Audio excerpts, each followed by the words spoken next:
చాలా రోజుల క్రితం టీజర్ చూసా.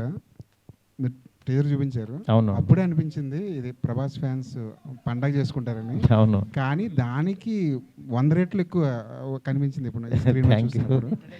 అదే సార్ అలా డెవలప్ అవుతూ ఉంటుంది కదా. థ్యాంక్ యూ అన్నూరు గారు. చివరిలో ఒక ముసలి షాట్ చూపించారు నాకు అప్పుడు. అవును. ఫ్యాన్స్ కోసం ఏమైనా దాచారా?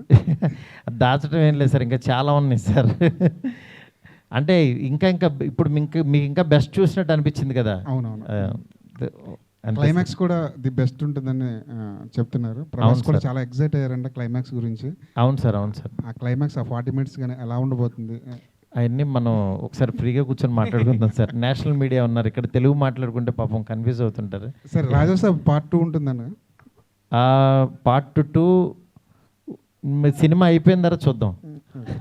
ఎస్కేన్ గారు మీరు గుర్తుపెట్టుకోండి, పార్ట్ 2 అంటే నేను దీంట్లోంచి మాత్రం లాగి మీకు ఏదో ఫోర్స్డ్గా అయితే రుద్దను. Don't worry. ఎస్కేన్ గారు ఆ క్లారిటీ నాకు ఉంది, ఎస్కేన్ గారు హీరో గారికి ఉంది. మిమ్మల్ని ఫోర్స్డ్గా ఏ సినిమా చెయ్యం.